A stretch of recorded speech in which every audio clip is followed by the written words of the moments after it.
Hello, everybody, and happy Valentine's Day to all of you who are listening in today. We have a somewhat unusual situation. We are on Santa Lucia Island in the Caribbean. So we are working on a Wi-Fi mantra. We hope that we are going to have good connection. Okay, and so far so good, Stan. So this is wonderful. We'll get started with our first question from Jennifer. And Jennifer asks, I can't help but be thinking of the tragic repetition of electing or tolerating leaders who project aggression and inspire fear. How can we apply our learning to a wider framework for our collective evolution and survival?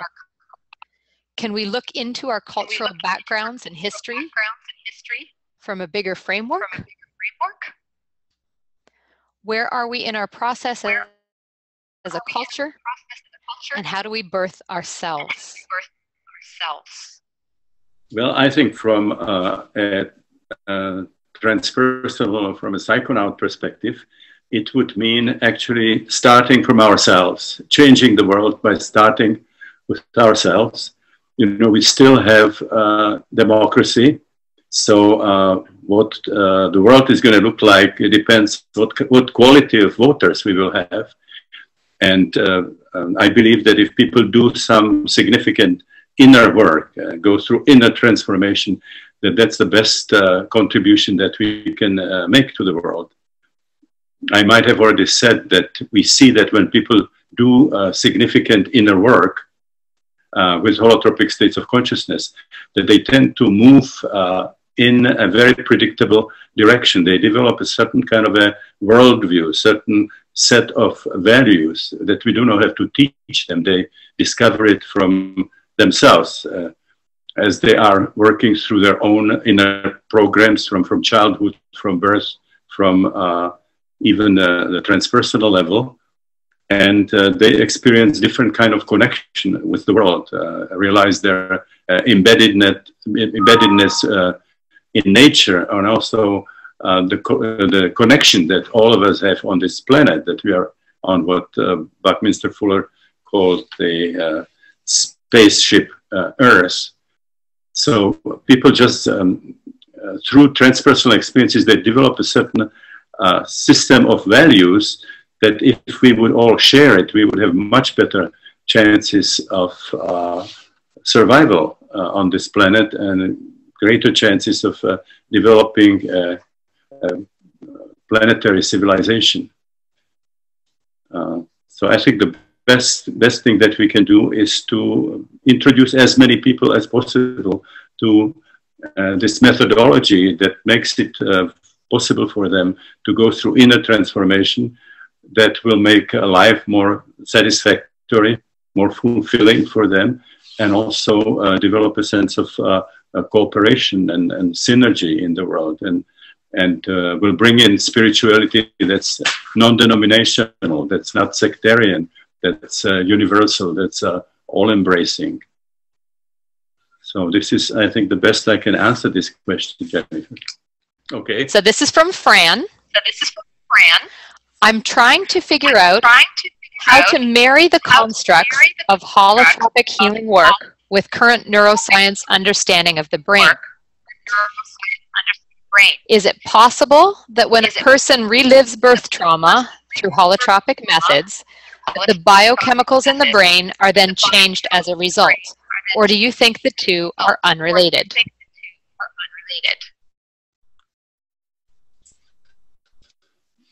Well, I feel that when you go through these profound changes in connection with the work with holotropic states, that you definitely changing your biochemistry, you're also changing your physiology. We already know that you change your electroencephalography, that as you are sort of working through traumatic experiences, it takes out the fast frequencies and you would move towards slower frequencies. So we have seen, for example, yogis who would be able to be in a a very, very slow frequency, like a theta frequency, and at the same time be fully conscious and functioning. So that brings a deep state of relaxation that has correlations, certainly in electrophysiology, and I believe also in biochemistry. But this is something that we would have to study, that we would have to research. It is just something that I would expect, because you are definitely eliminating material which involves stress, a record of stress. And that would be related, for example, to catecholamines, to adrenaline, noradrenaline, and so on. You would expect changes in those parameters. But again, those are more suggestions for research than statements of results.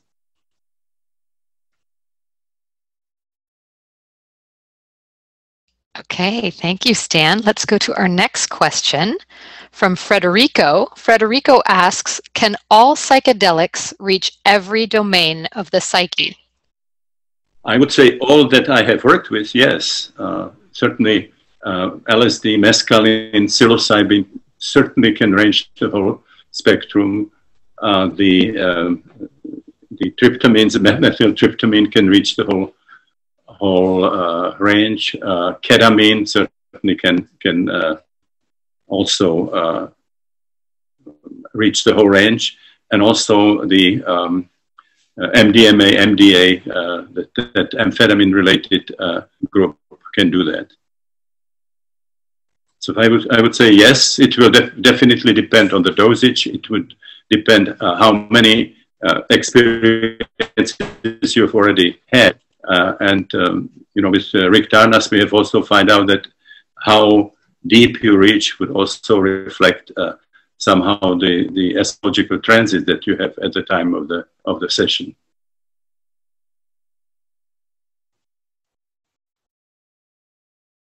Okay, thank you, Stan. We'll go to the next question from Tommy. Tommy asks, please explain where in the matrices pedophilia and sex addiction and sexual violence come from.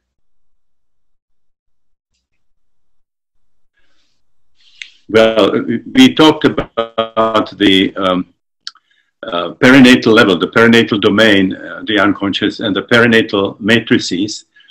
And we saw, when we were particularly showing the slideshow, that the third matrix has a very strong sexual component. And it is due to the fact that choking somehow and pain have the potential to generate energy, which is indistinguishable from sexual energy, which means that in that stage, actually before we are born, we experience that sexual energy in connection with pain, in connection with very uncomfortable physical feelings, choking, and so on. Which creates a very unpleasant, very problematic link between these difficult emotions and difficult sensations and sexuality. So if you look at what Kraft has been called psychopathia sexualis, which means all these different deviations, aberrations, or what some people call perversions and so on, you can see that it involves a link of the sexual experience with anxiety. It is this link between sexuality and violence, inflicting on another person, pain that we want to experience ourselves. So that whole sadomasochistic element is really part of the third matrix. There's also in the third matrix we encounter in some deliveries biological material, including feces and urine. Some of the sexual deviations bring sort of combination of encounter with this material. People want to bring these materials into a sexual situation. So all these very problematic connections between sexuality and difficult emotions and difficult physical feelings seem to be anchored in the third matrix. there could, so of course, be then some reinforcement that comes from postnatal material, and there could be even deeper roots that go into the transpersonal level, for example, into past life experiences and so on.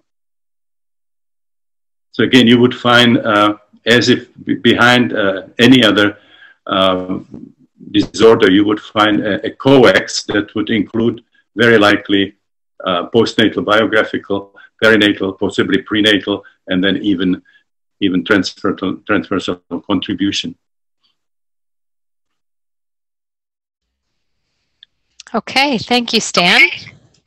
We have another question around the same topic.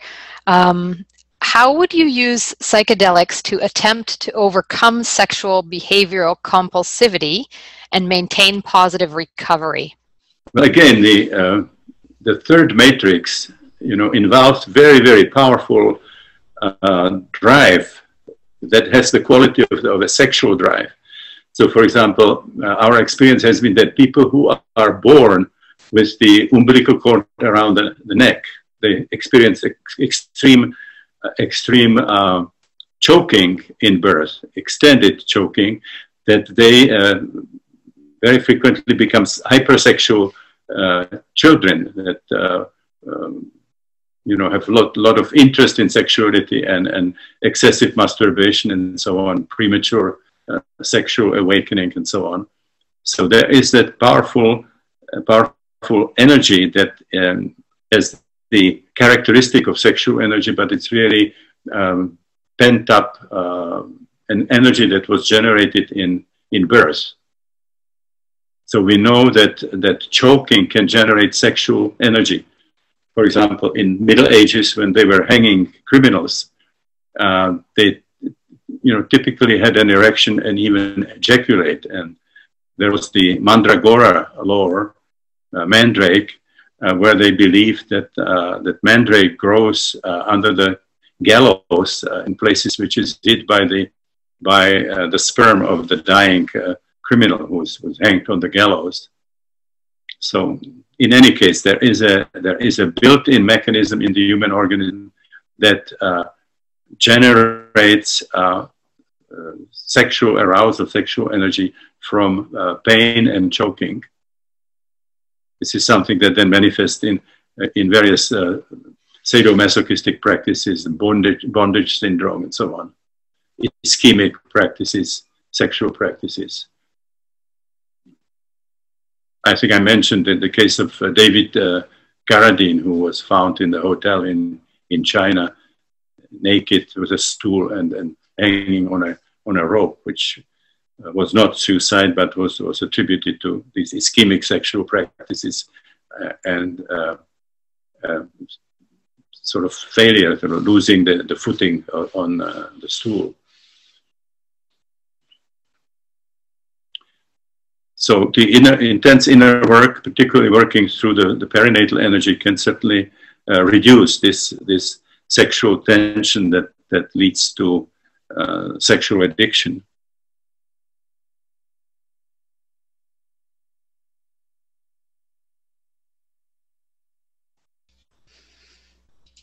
Okay, thanks, Stan.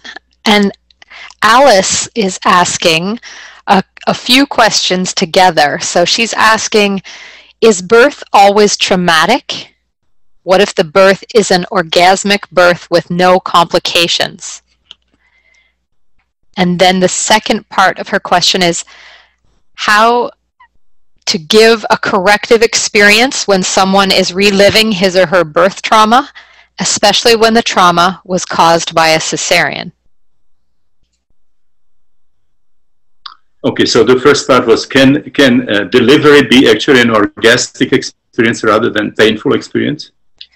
Yes, and is birth always traumatic?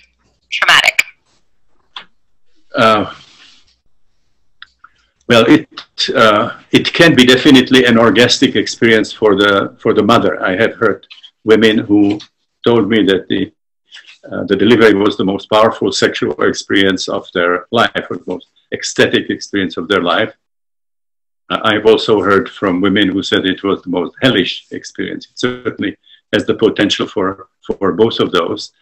Now, in terms of the child, it's always going to be pretty challenging because, you know, everything else being equal, the mother can breathe. She has access to breath, whereas the child is going through episodes of suffocation of different duration depending on the contractions. So there's always going to be very, very difficult, challenging element on the side of the fetus who's being born. I have never experienced that myself or heard anybody who would describe the second matrix, the situation where the uterus is contracted but the cervix is not open. I've never seen anybody, including myself, who would have an ecstatic experience in that stage. When you get to the third matrix, then you can have a strange mixture of agony and ecstasy that I call volcanic ecstasy. So there could be, you know, certain sort of exciting elements in the third matrix, but generally, birth will be always challenging for the fetus and for us when we are reliving it as fetus.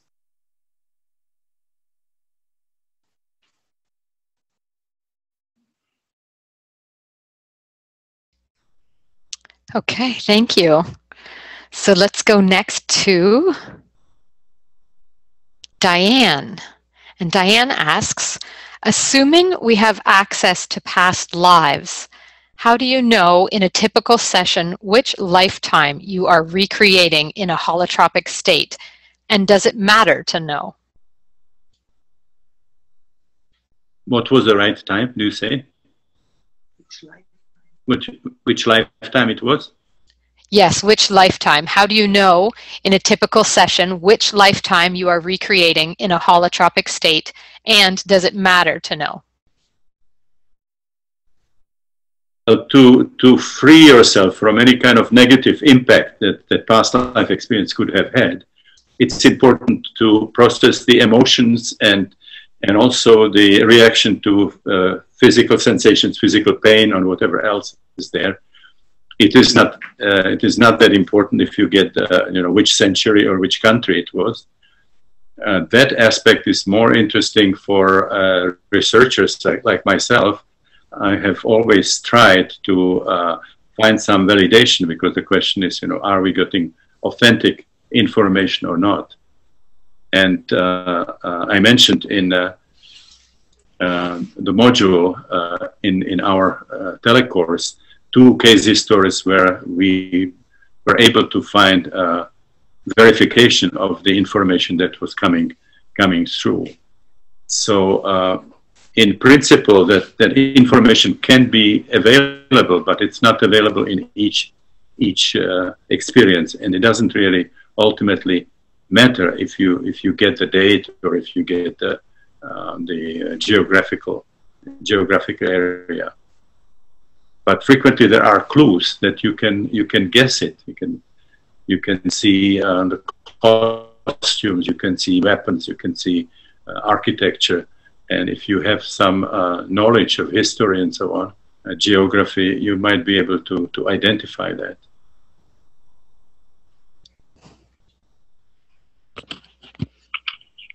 Okay, let's go next to, okay, so we have an anonymous viewer asking, after taking LSD, I developed a syndrome called hallucinogen persisting perception disorder. What do you think about it? Do you know if there is an effective treatment?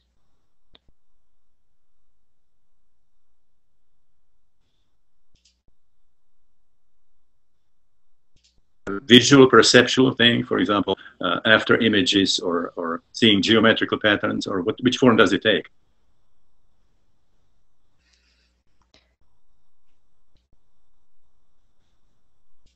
Okay, and we'll just wait to see if our anonymous viewer can respond to that, because that's not indicated in the question. And the other question that the anonymous viewer has to go along with it is, how would Stan attempt to use psychedelics to deal with this? High doses or low doses? Well, there's one possibility that there's something unfinished.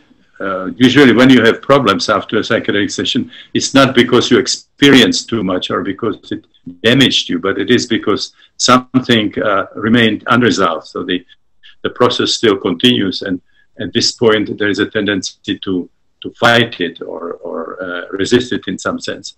So that's one possibility. If it's a more complex experience, that happens. If it's just like an activation of the visual field, you would see the geometrical patterns, or you would have what's called after images. You know, you look at red light, you close your eyes, and then there's green light of that shape that persists for a long period of time. Or you move your hand like this, and you get it like a sequence of static images. It breaks down. So those are just these sort of visual percepting things. That could very likely be handled probably by vitamin treatment and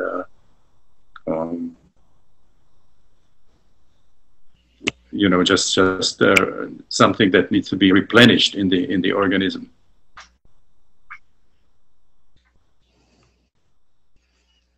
Okay, super. So I would have to know more. Okay, super. Let's. What is it that got the name? Oh, and something just came in here, Stan. I hope it's from the same anonymous viewer, but it says, I see in all my visual field a lot of small lines that are without ceasing being distorted. So it's just a very unspecific kind of a visual distortion. Yeah, like when you have problems with television or something like that.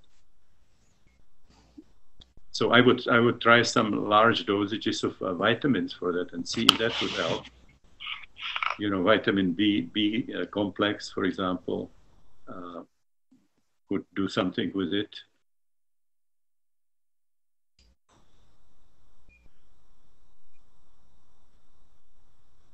If it were more complex, then it could be some unfinished theme, something that remained unfinished during the session, and it's still trying to continue. But if it's just this kind of unspecific visual distortion, I think it could be that you need some kind of charge, you know, biochemical charge, recharge of the system.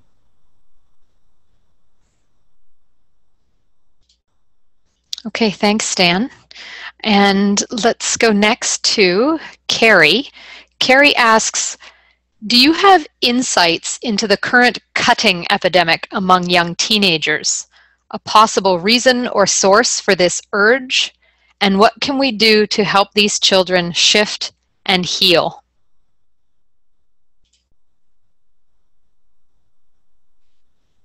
Well, there could be different reasons for that. I mean, the really clinical, you know, pathological reason is frequently like in multiple personality, or it's something where the person experiences like an alien energy that might even have like personified nature that is actually telling them to do that they follow some kind of instructions or orders of a cutter. So this is something that's frequently in multiple personalities. It could also be in people who don't have enough feeling sensitivity, that are trying to sort of do something that would actually feel. It could be, of course, if it's like a, you know, not sort of a repeated sequence of these cuts, but it's like a one-time cutting on one's wrist. This could be a suicidal attempt that might have the purpose of bringing attention to the fact that the person is suffering. It's like a warning. It's a call for help. So again, this would require to sit down with the person and talk a little about it, because it can be, clinical problems of different depths. Of course, the most serious being the multiple personality, when it's actually, other personalities that have kind of evil quality that are ordering the person to do something to damage themselves. Okay, and Stan, thank you. And we're just having a little bit of trouble hearing you. If it's possible for you to speak a little louder on the next question. And our next question is from Giorgio. And Giorgio asks, in your experience, would you suggest a certain period of time between to let pass between an MDMA session and another? Is it true that a smaller dosage can have the same effect? Well, generally there could be what's called the tolerance or latency period. For example, with LSD, it's about 8 to 10 days, where after taking it, you don't give the same response from the drug. So when we needed, for example, in the early years, when we needed to do another session, when something remained unresolved and we didn't know yet that we can do something with body work and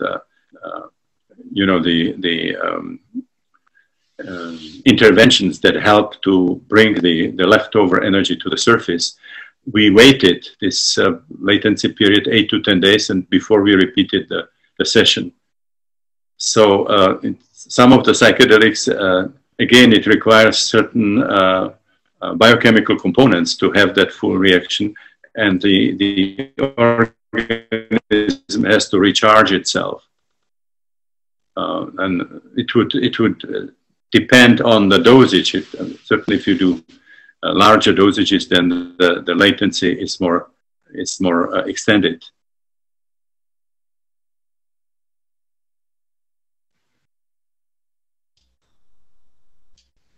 With LSD, even on animal preparations in the laboratory. So this was pretty well established that there is that kind of latency period.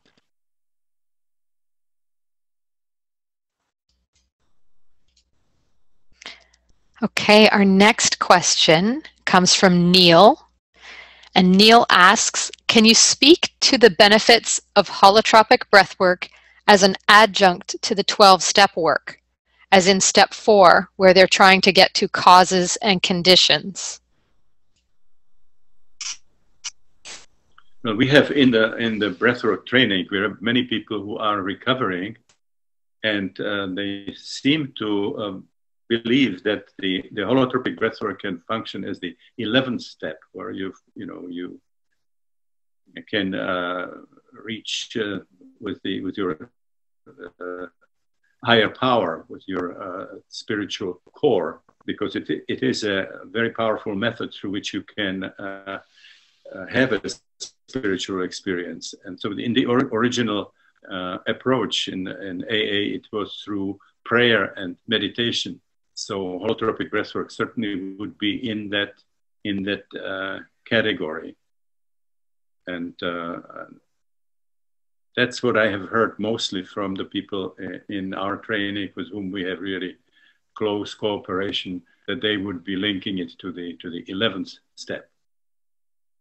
Now, the problem is that there is a certain sort of fundamentalist in the AA movement who believe that you should not go for any high, pharmacological or non-pharmacological, and that if you try to reach a high, that it's a relapse,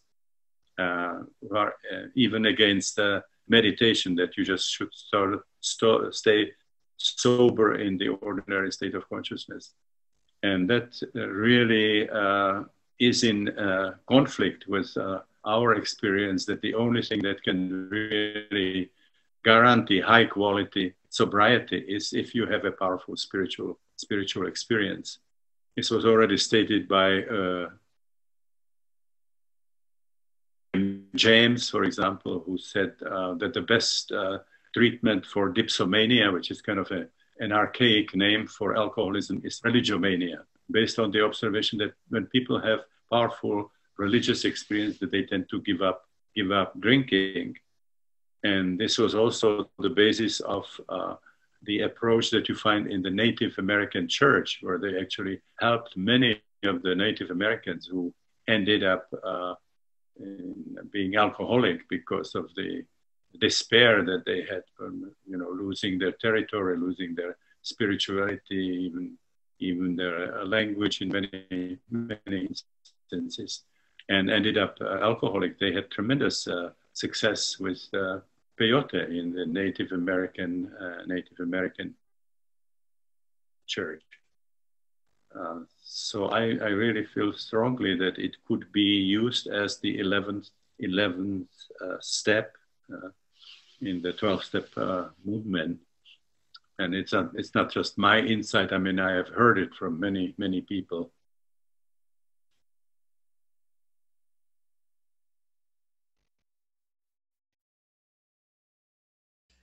Okay, thank you, Stan. And let's go next to, it says VS, so I'm not sure of the name, but it's VS. I have some but limited experience in holotropic states with MDA and psilocybin. From my research, high dose and a mystical experience in a holotropic state seems to be the key to positive effect, but can also make it difficult. Do you think taking MDMA with a high dose of a psychedelic in a solo session can take away from the mystical experience? No, I have heard only positive things of people who were combining, like, for example, LSD with MDMA, that actually takes some of the negative edges frequently from the session when people are coming down in a place that is not pleasant, and if anything, it would probably increase the mystical and spiritual potential of that experience.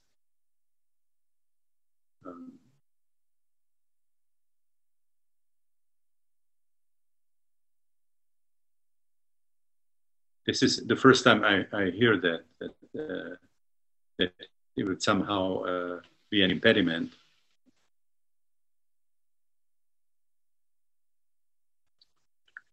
The kind of thing that you hear from people at MDA, that they have much more of a sense of taking a drug, that there's still a lot of the peripheral side effect. So they can end up coming down with tension in the jaws, with sweating, with palpitation and so on, with headache possibly. And some people were taking, for example, a lot of liquid and magnesium, calcium, or even a sympathetic blocker, for example, to somehow reduce the peripheral effects. But I've never heard that they would have the feeling that the experience was not spiritual and that it has taken away from the spiritual effect of a major psychedelic that it was combined with.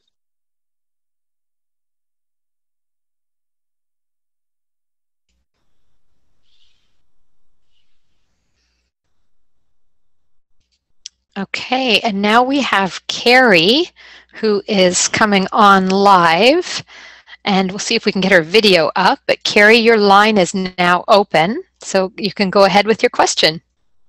Well, I had written in the question, I was the one that asked about the cutting earlier, and I was just curious if one of those instances the child had a birth experience that was an emergency C-section, and then the mother had to have a blood transfusion. And the other experience that I know of, the child also had the cord wrapped around its neck, and the birthing experience was also very long and arduous. So I'm wondering if that might correlate to the cutting And also, if there's some type of a psychedelic trip, something gentle that might help them heal. Thank you. Yeah, I can't see a direct connection, between the cesarean section and the wrist cutting, just because it has cutting in both instances.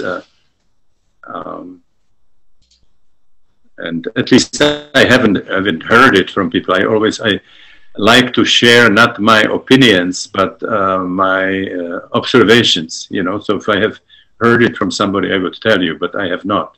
I've not heard anybody making that connection. Mostly people talk about like not having enough sensitivity, not being in touch with their feelings, and then they're trying to sort of enforce that, by cutting themselves. Or I have heard certainly from people in multiple personality that they were following the orders of an entity that they actually called a cutter. So those are the most common, and then a single cut, rather than repeated cutting, I would see as a potential call for help.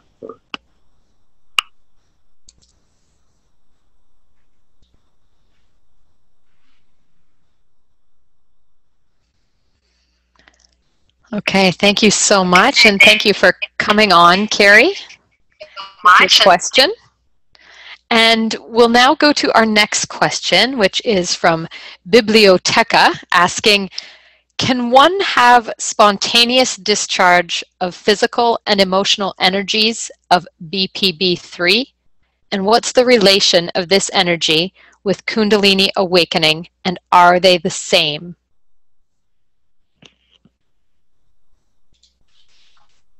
Well, this can certainly happen. When people have that energy very close to the surface. I have seen many instances where people would have it actually at night, when again the defense system is lower. When you get much more of an access to the unconscious material, that they wake up and they have these spontaneous kind of episodes. It can also happen just to people in everyday life under certain circumstances, when a flu, a cold, or when they are indisposed in some way, where they haven't slept enough, or where the people were trying to fast. Fasting can certainly bring this material from the unconscious.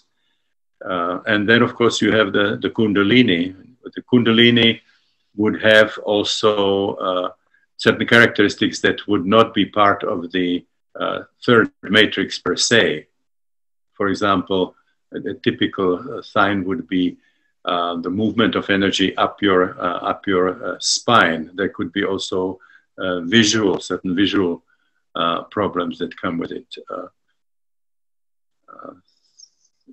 Visions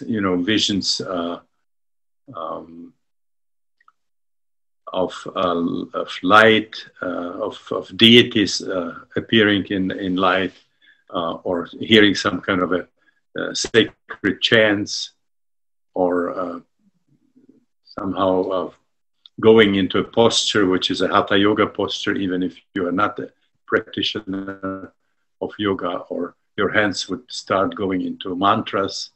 Or with Kundalini, people also can have situations where the sounds that are coming out are sounds of animals, so they have certain movements that are animal, like tendency to jump like a frog, or move around like a snake. We have seen a lot of it in the sessions of Siddha Yoga, around Swami Muktananda, where quite a few people were going through really intense, unusual maneuvers like this, animal sounds or animal movements, or chanting mantras and so on. So this is not something that would come if it's just a third matrix, but third matrix that is close to the surface can definitely emerge spontaneously in various situations that I mentioned. Situation that somehow lower the defenses in the system.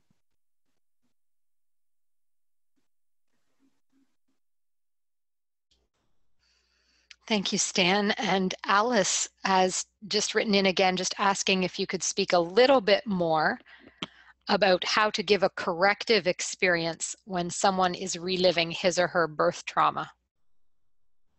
You know that, first of all, it would have to be a situation where you relive the birth trauma. And then what would be important then to follow it with kind of a supportive physical contact. When people who relive birth, they act like little babies, and they have the need for physical contact. So very frequently end up with the sitter or the facilitator really regress like babies. They can have salivation, they can suck their fingers, they can have sort of certain postures that we know from newborn babies. So if there was not enough of a support after birth, it would be extremely important that the person not just relives the painful part of it, but also gets that corrective experience that now there is somebody there who is offering this contact in a language that the child understands, which has to be pre-verbal. So that would be an extremely important healing experience. Another situation would be even bringing water into it. For example, if it's in a center that's equipped for it, that has a tank with warm water, there is a method which is called Watsu, where you actually hold a person and sort of move them in water, which can pretty much recreate somehow the amniotic situation. Or there is a body work which is called craniosacral, where very gentle sort of massage of the head can also create a kind of a corrective, comforting experience, because the head is so much exposed in birth, so much traumatized. So it would be reliving the painful things, process all the emotions that should have happened but couldn't happen as long as the fetus was in the birth canal. And then once that process is completed, then really offer a lot of physical contact, what talked about as the anaclitic satisfaction. Anaklinēn means to hang on to somebody. So this is a need. Anaclitic need is the need of the child to get a lot of physical comforting contact. Women in native cultures respond to it. They basically keep the baby on their bodies, you know, the whole day frequently in the papoose. Even if they go and work in the fields, they always keep the physical contact. So they still have the very healthy, natural instinct how the children should be handled. We had this Dr. Spock here who suggested that women should see babies only every 3 hours, no matter what the baby is doing. And this caused a lot of damage to both children and the mothers, who were also traumatized because their feminine instinct was telling them, you have to be there with the baby if the baby's crying. And they were sort of behind the door with the watch and saying, 10 more minutes, you know, the doctor said. Trusting more a male intellect than their own feminine instinct. Yeah, the connection of the birth has to happen in a state of age regression. You cannot do it while you are in the ordinary, everyday adult state of consciousness. So you have to be in age regression where you have all the authentic feelings of an infant, and then the healing comes on that level. And it has to be experiential. You cannot talk out birth or talk out the lack of the anaclitic satisfaction.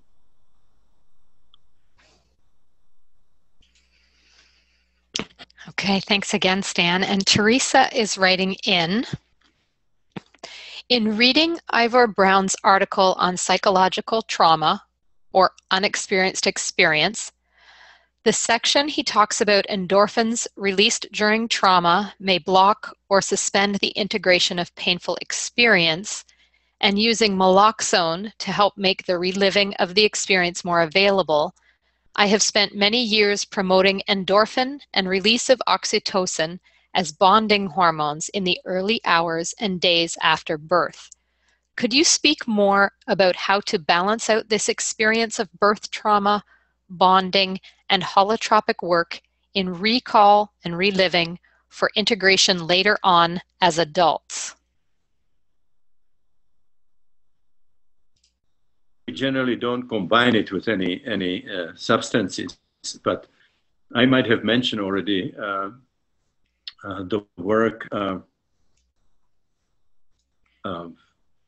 concerning the two sets of hormones that are involved in birth, both extremely important for survival. So one of those groups is the group of catecholamines, which is the adrenaline and noradrenaline that are related to the stress and the work of the labor. And then there's another set of hormones, which is also extremely important. And those are the endorphins, the prolactin, for example, oxytocin. Those are hormones that create somehow the parental behavior in the adults, so that they secure their survival. So the first one was very important because of the strain, of the stress of the delivery itself, but also then when birth was happening in the open spaces, it would attract predators. The blood would attract predators. So there had to be instant possibility of mobilize oneself and go into fight or flight. Now seems to be a certain competition between those two sets of hormones. If there's too much of an activation of the catecholamine group, then it's at the expense of creating the parental bond. So this is now brought into obstetric practices. We want to create an environment in birth that would have the least mobilization of the catecholamine. So if you have like the atmosphere of the operation room with the bright lights and the paging and whatever else is happening there, that would interfere with the prolactin endorphin group. So people tend to take the delivery into a darkened, quiet room, possibly the underwater delivery and so on. You have the possibility of really supporting the action of those bonding hormones.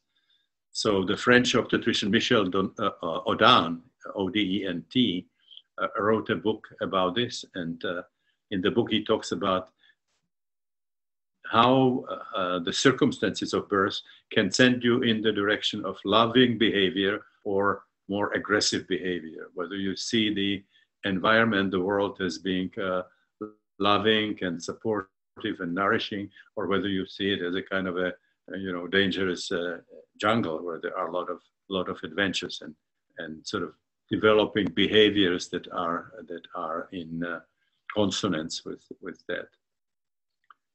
So I think the birth practices can really make a big difference of the involvement of the hormones of one category or another.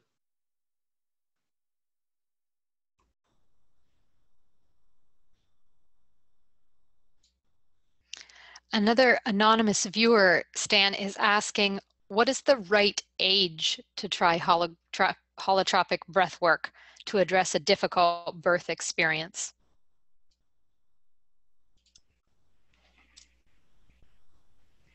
Okay, well, holotropic breath work as such,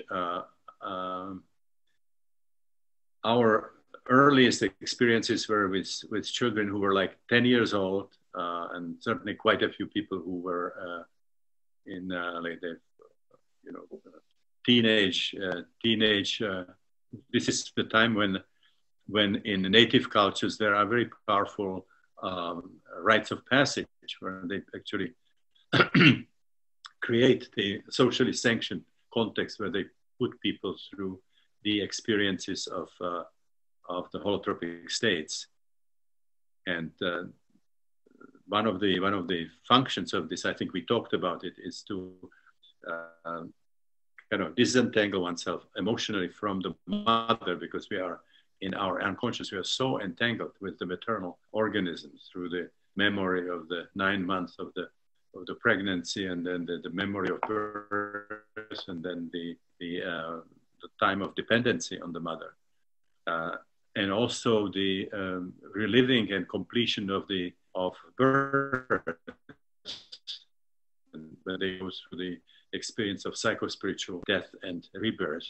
So there don't seem to be any problem there if the children are interested. All the 10 years old they came, they actually showed interest. For example, they were at Esselen with their children and they saw us doing it and they asked to participate. And if the parents agreed, then we would let them do it. And we have never had any problems with it. We have never done it with younger children. But what's closely related in it is that many parents who have done some work with holotropic breathwork, they learn how to use the temper tantrums. The temper tantrum is an outburst of the energies, a lot of them perinatal energy, unfinished birth, and parents who are not very psychologically savvy, they treat it as a disciplinary problem. They are trying to stop it by using punishment or threats of some kind. The parents who have experienced the benefits of working with holotropic states, they would hold the child and encourage the child actually to get it all out. Maybe helping, even gentle touches, supporting the breathing and the expression of those emotions, whether it's anger or fear or combination of both or whatever is happening there. Knowing that this is a great opportunity to do major healing and that it would save them a lot of money in the future. They don't want to wait 20 years and then pay for therapy. So you can do certain things, with children which are not exactly holotropic breathwork as such, the full format of it, but you can use elements of it. You can do emotional work with children as a support for difficult emotional experiences that they have.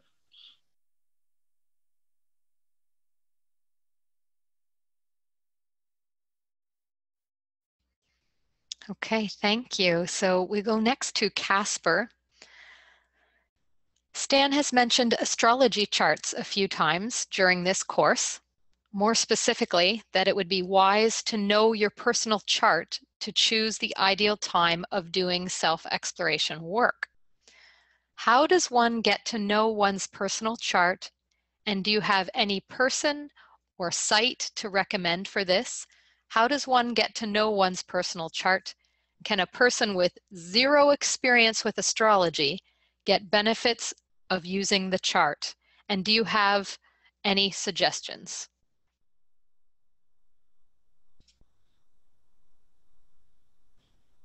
With Rick Tarnas, I have been working with him for 30 years when we were trying to find correlations between people's non-ordinary experiences and astrology, archetypal astrology, particularly transit astrology.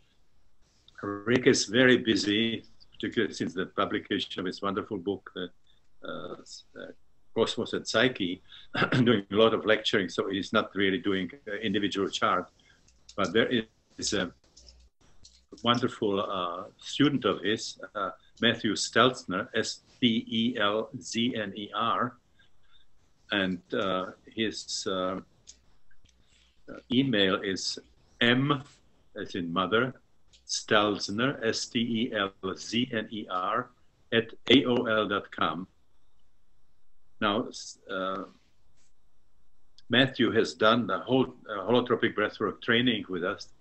He also had done studies at California Institute of Integral Studies in San Francisco, and he can, really give tremendous advice people because he knows both the non-ordinary states and astrology. You can actually do it by Skype. I don't know if Marco or Sherry would know. I think we have actually made available a PowerPoint, which is called Psyche and Cosmos.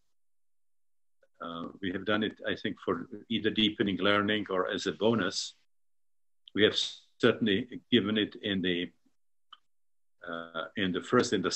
seven week. I think I asked for it also for this.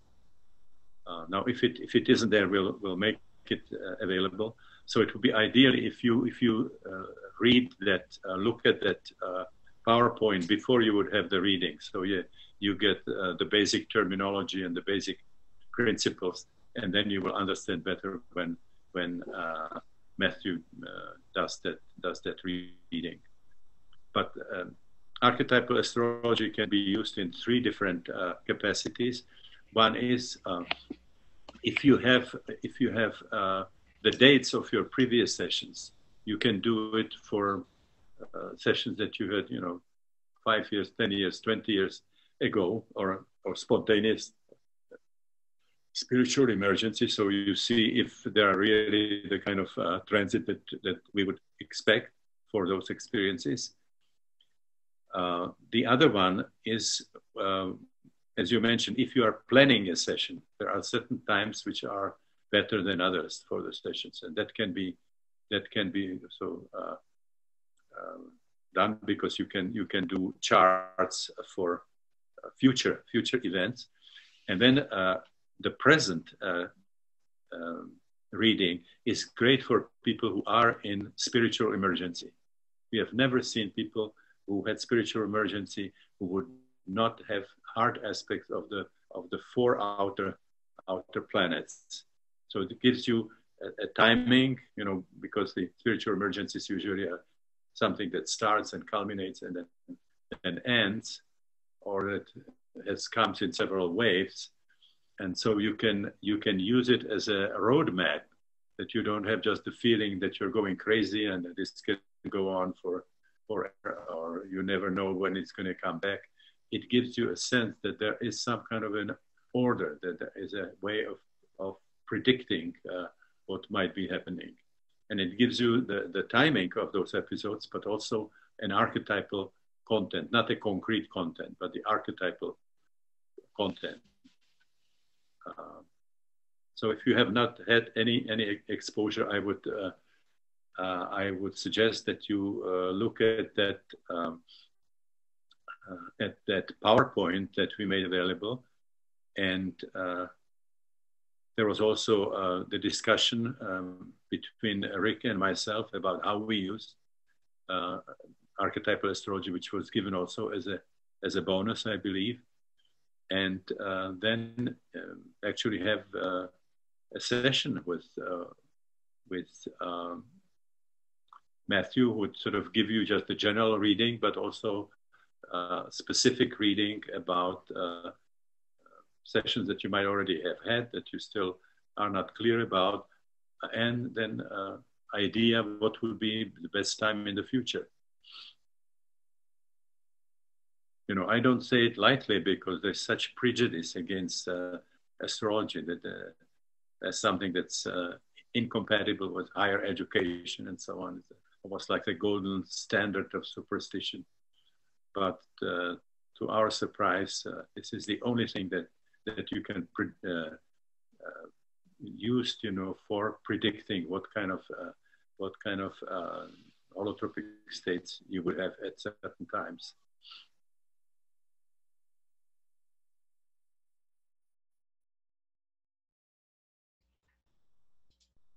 Okay, thank you, Stan. Our next question is there a psychological pathology or phenomena which cannot be explained by the holotropic paradigm?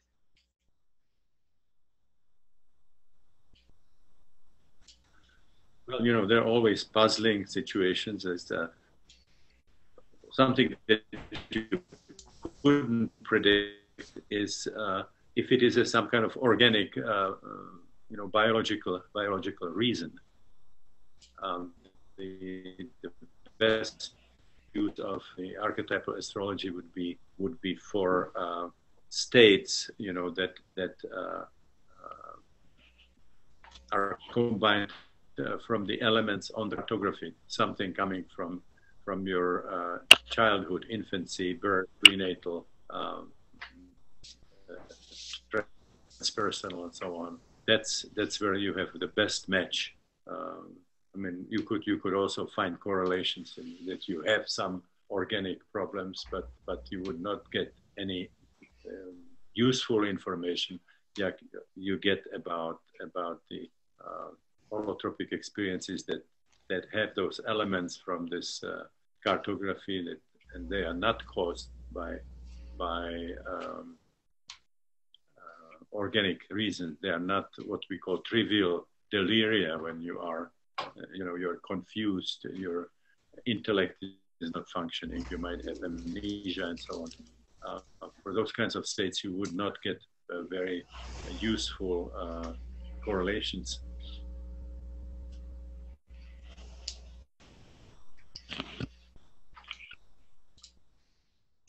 Okay, thank you, Stan. Our next question is, what beliefs or conclusions have you come to regarding reincarnation? Something as simple as that, okay. Well, I would sort of divide it into two categories. One is the past life experiences. So anybody who is experiencing holotropic states or is working with people would know that there is an important category of experiences that we call past life experiences, where suddenly you find yourself in another country, in another historical period, usually in some very highly charged emotional situation,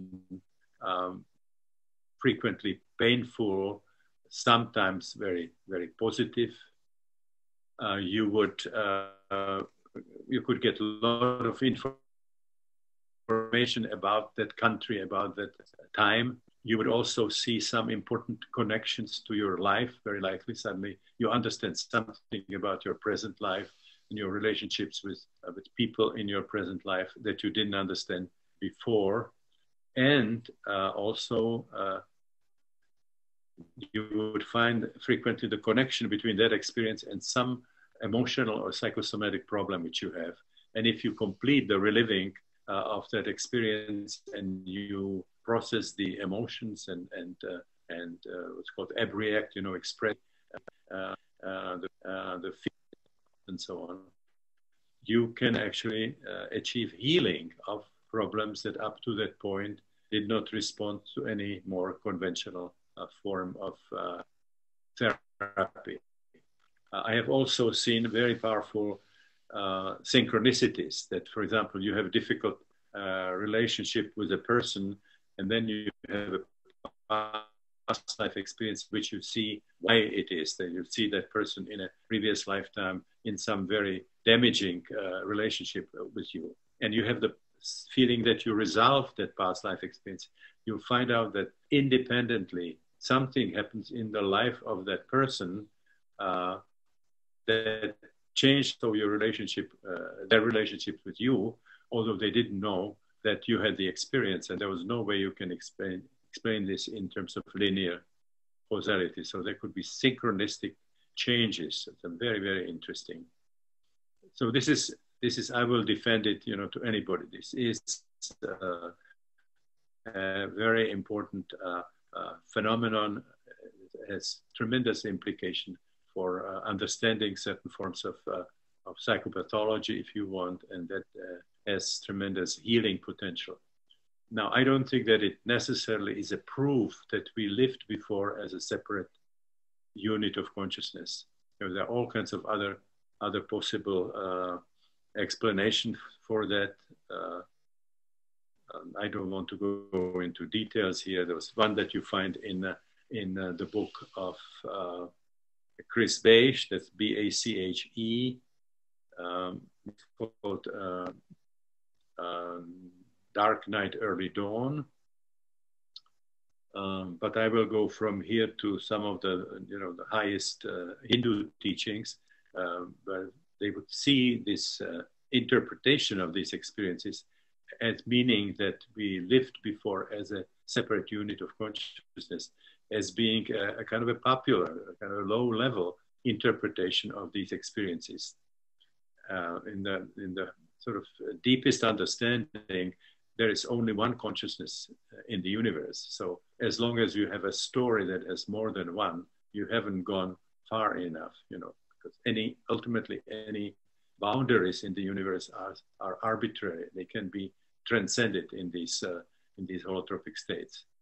So when I believe that I had past life experience with you, I have to open the temporal limitation. I don't believe that I went from conception to death, but I would see myself as a chain of lives that goes to the past and into the future.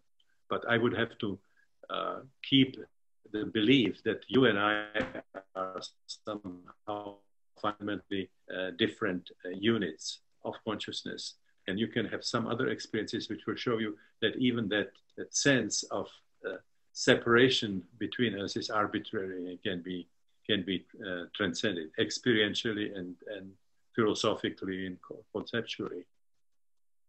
I was showing how, for example, you can use holographic model for this, where the sense of separation applies only on the level of the hologram. But if you take the deeper matrix that is necessary for creating a hologram, then you see that it's a unified field. There are no boundaries whatsoever. So to sum it up, the past life experiences are very real, very, very important. Chris Bache, in another book called Lifetime, he said that scientists who don't think there is something interesting to explore in the realm of reincarnation are either uninformed or boneheaded, because there is so much research that has been done in adults and also in children, that it really makes a very, very interesting problem to research. So I would separate the past life experiences from the interpretation, exactly what they mean, what we can infer from them.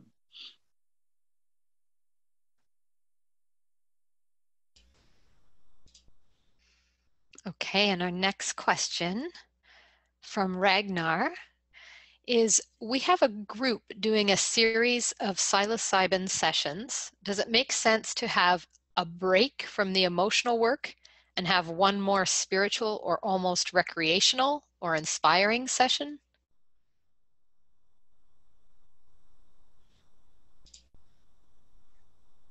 So there's a group that is doing psilocybin experimentation, and that's like focusing on research or a spiritual quest, or what is the purpose of those sessions.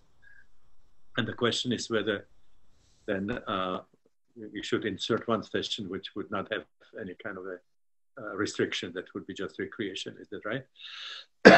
Excuse me. Yes, that's my understanding, Stan. Oh, and Ragnar just added in, mostly doing resolving of issues. You mean bringing specific problems to solve?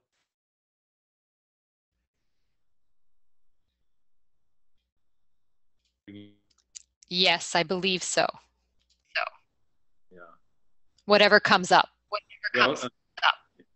Again, our approach to this work would not involve bringing specific problems into the sessions, either psychedelic or holotropic. Actually, in the preparation for holotropic breathwork, we tell people, let go of any plans, of any programs that you might have made for the session, and rely on the inner healing intelligence that will tell you what is really relevant, most relevant for you to look at, and how. That's the fastest way through this process, is when you actually surrender your head, your plans, your programs, and you just let this inner healer. We will have a special session, a special module in this telecourse, when I will talk about the importance of this inner healer, and how it is really great advantage to work with the inner healer rather than with some kind of a concept of any kind, or bringing plans or programs.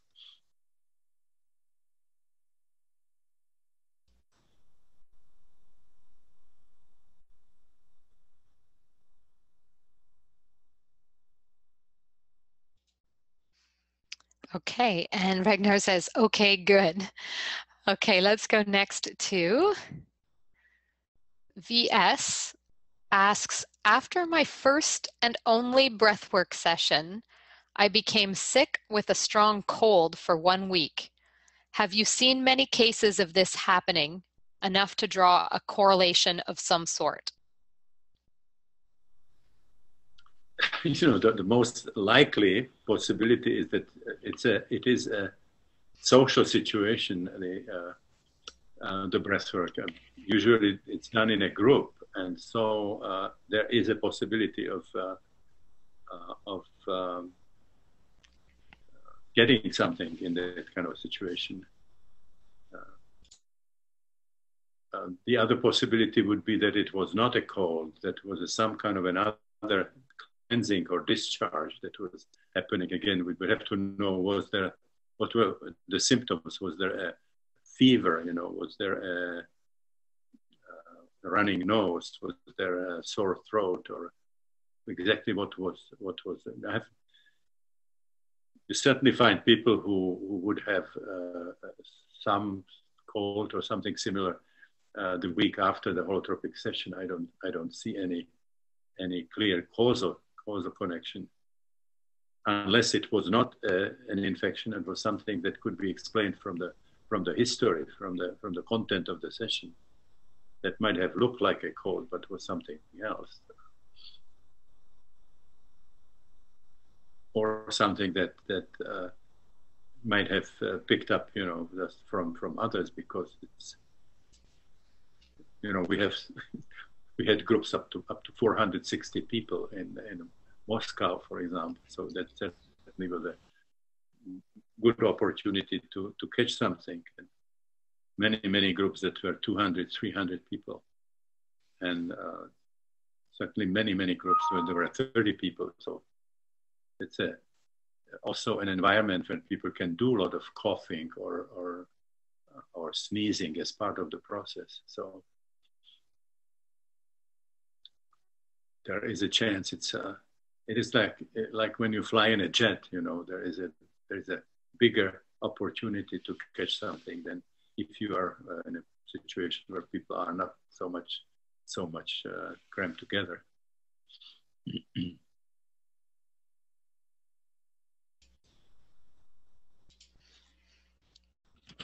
Okay, great. And VS said, thank you.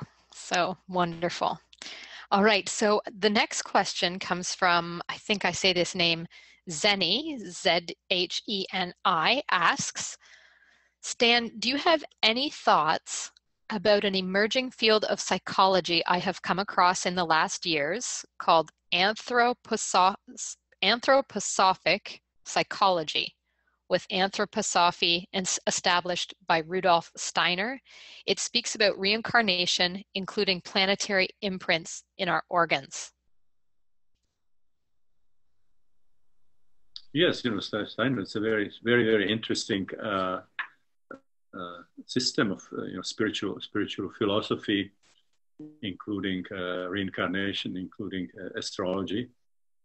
So it's a very, very important, important school.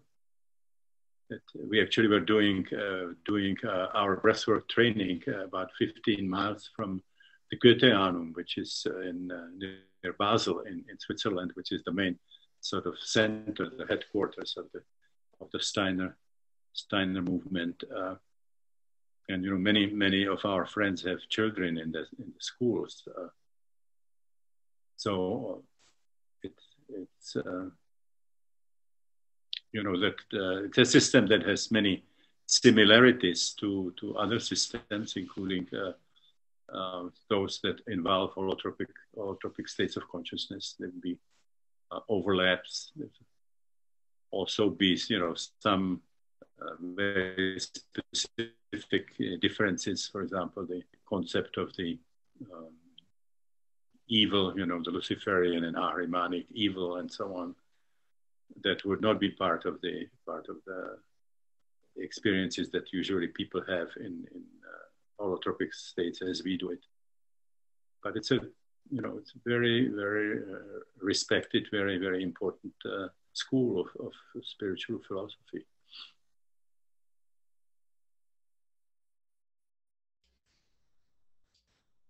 Okay, thank you, Stan. And I think this will probably be our last question. So we'll ask this question and then we'll encourage you to submit your questions through the course homepage by clicking on the Submit a Question to Dr. Stan Grof button. And let's go ahead with our final question here. So this is from an anonymous viewer asking, in regard to the inner healer, how can we understand this element in the process of revealing the information that is prioritized to emerge? Is there information in regard to this element from the data of transpersonal research? You know, the inner healer just emerged empirically. You see, I started using LSD as an adjunct to psychotherapy, initially being Freudian, actually. And as we were doing these sessions, suddenly the process was automatically going beyond the Freudian network and showed that the deeper roots, it was going sort of unfolding the process in such a way that you were finding the deeper and deeper roots. I talked about the COEX system, that you work on a certain phobia, and that it, you know, brings you layered experiences from different periods of life where that somehow contributed to that particular fear. And then from there, the process went into the perinatal, which was not part of my conceptual framework. So the inner healer basically found the deeper root on the perinatal level, and then beyond it, even, let's say, to a past life experience. So I was just learning about the dynamic structure of the symptoms from the unfolding of those experiences. So this is where I found out that we don't have just the postnatal biography, which is part of the Freudian system, but that there is this perinatal level. This just automatically emerged as a level which contributed something significant to the problem that I was working with the patient on. And then it took me even to the transpersonal level. And I found out that this spontaneous unfolding has brought a much deeper understanding of the problem that I was working on with the client than anything that I ever read, certainly my psychoanalytic training or anything I knew. And sometimes the resolution would come completely unexpected direction.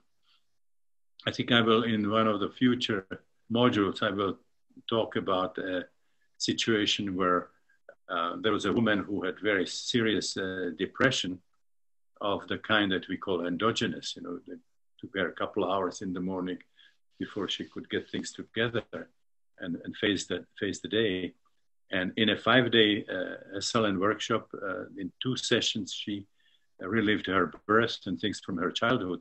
And then suddenly ended up in a situation where we had to do something even after the session with the whole group. And she finally resulted in chanting for like a good hour a prayer that turned out to be in a Sephardic language, which is a medieval, Spanish, Hebrew hybrid. And we just happened to have somebody in the group who had that as a hobby and explained to us what she was chanting. And she was chanting, I am suffering and I will always suffer. I am crying and I will always cry. I am praying and I will always pray. And she did it again and again. The whole group sort of drawn into it, people crying. We didn't know what was happening. And then she ended up, and the depression was gone. And we saw her in the following years for a couple of times, and it didn't come back. So you don't find in any handbook of psychiatry that you could cure a depression by chanting a Sephardic prayer. And yet this is the kind of things that happen in the work.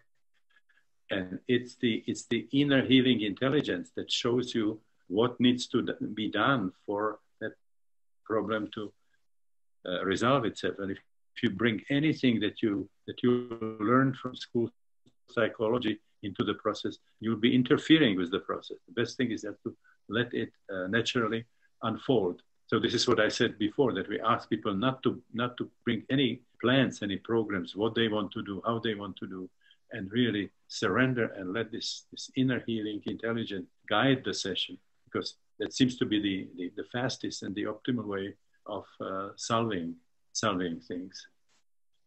So this whole thing emerged. I had no concept of this inner healer. This just was something that I learned from the work with my clients. I had this great puzzlement, which was that I knew that we have many schools of psychotherapy, and that each psychotherapy has a different way of understanding the psyche. What are the motivating factors in the psyche? What are the dimensions of the psyche? Why symptoms develop? What they mean? And each school will tell you something different. What should be done in order to correct the functioning of the psyche of the client. And I found it very puzzling that we have so many schools, and each tells you something different. So you can actually flip a coin and choose a school. And if you have emotional problems, each school will tell you something different. And it was actually the trust in the inner healer that suddenly solved that problem for me. That you don't need to interpret and explain people what do. You just allow that process to unfold, and they will tell you what they found. So anything I wrote in my books is what people told me. It's not what I sort of inferred from their free associations and so on. Although that was the way I was trained as a Freudian. So I really trust the inner healer now. Or I don't like to call it inner healer, personify it. It's an inner healing intelligence. In the same way our body can heal the wounds, the psyche can free itself from traumatic experiences if we let it.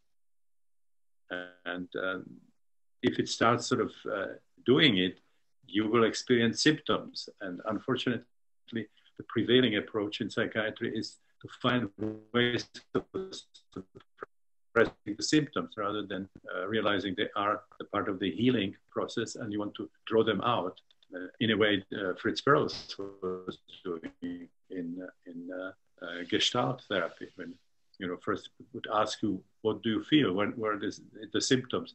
And then focusing on the symptoms and trying to get you deeper into it. That is an opportunity as much as it is a nuisance. So I would just recommend, if you are involved in the work with holotropic states, just to see what happens if you simply don't have any preconception and you just allow the process unfold and let the inner healing intelligence do the job.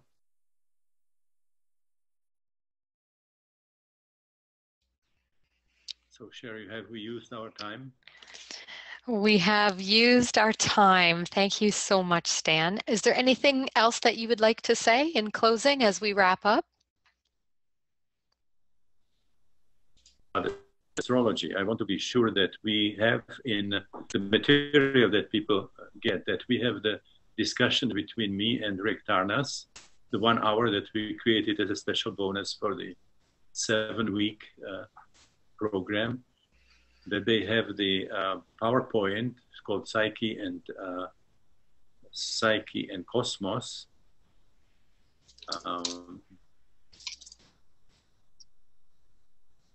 Well, we can add some more material for people. I think there's one more thing that Rick wrote that we can make available to people, and then give the address of Matthew Stelzner. There are sort of other good psychologists. Another one, Mireya Alejo. That's Alejo in Oakland, that also did the training with us and that also did the studies at CIS and is offering a workshop. I think every month, holotropic breathwork workshop in the Bay Area. So does Matthew Stelzner with his wife Sonia. So be sure that we give all this information to people, that they can go through it before they would actually have a reading, unless they already know something about astrology. Okay, thank you, Stan. I'll just make a couple of announcements and then I'll bring you back on. So we will make sure that Psyche and Cosmos PowerPoint is posted on the course homepage, and we will see you again next week on Tuesday, February the 21st for the importance of set and setting for navigating non-ordinary realities. And our next live Q&A will be on Tuesday, March the 7th. So I'll turn it back to you again once more, Stan, to close, and then we'll say goodbye. Thank you very much, Sherry, for emceeing it again in your own very wonderful way. And I would like to wish you a very wonderful Valentine's Day evening and special dinner. And we'll see each other next week.